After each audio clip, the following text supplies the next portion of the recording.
జగిత్యాల జిల్లా మొరపల్లి గ్రామ రైతులు రుణమాఫీ చేయాలని కోరుతూ ప్రజావాణిలో కలెక్టర్కు ఫిర్యాదు చేశారు.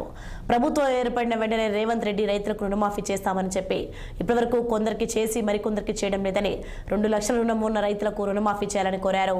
మొరపల్లి గ్రామానికి చెందిన దాదాపు 150 మంది రైతులు జగిత్యాల కలెక్టర్ కార్యాలయంలోనే ప్రజావాణిలో కలెక్టర్కు ఫిర్యాదు చేశారు. వెంటనే రైతులకు రుణమాఫీ మరియు రైతు బంధు నిధులను విడుదల చేయాలని ప్రభుత్వాన్ని డిమాండ్ చేశారు.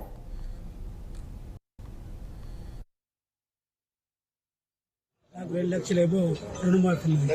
ఇప్పటి వరకు రుణమాఫీ కాలేదు. నాతో పాటు మొరపల్లి గ్రామంలో ఒక 150 మంది వరకు 60,000, 1,40,000 ఇట్లా ఉన్న వాళ్ళకు కూడా కాలేదు. దయచేసి ముఖ్యమంత్రి గారు మేము దయచేసి రుణమాఫీ 2 లక్షల వరకు చేయగలరని మనవి. మొరపల్లి గ్రామం ఎడమల మల్లారెడ్డి నాకు 2 లక్షల పైన రుణమాఫీ ఉంది. నేను అది కాలేదు, దాన్ని త్వరగా పూర్తి చేయాలని కంప్లైంట్ ఇవ్వడం జరిగింది.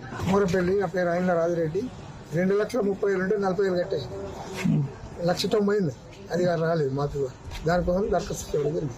మొరపల్లి గ్రామం నుంచి ఏదైతే తెలంగాణ ప్రభుత్వం ప్రతిష్టాత్మకంగా ప్రవేశపెట్టినటువంటి రైతు రుణమాఫీ, మరి ఈ రుణమాఫీ రైతు కూలీలు రైతులు అందరూ ఏకంగా మరి గౌరవ ముఖ్యమంత్రి రేవంత్ రెడ్డి గారిని ప్రభుత్వాన్ని ఏర్పాటు చేసిన దృష్ట్యా మరి ఏదైతే రైతులందరూ కూడా రుణమాఫీ చేస్తామని ఆనాడు మాట ఇచ్చిన ప్రకారం మరి మా మొరపల్లి గ్రామంలో రైతులు దాదాపుగా 150 ఉన్నటువంటి రైతులు మరి ఇప్పటికీ 2 లక్షల లోపు చేసినామని చెప్తున్నటువంటి ప్రభుత్వం, మరి అలా కూడా ఇంకా కానటువంటి రైతులు కూడా చాలామంది ఉన్నారు.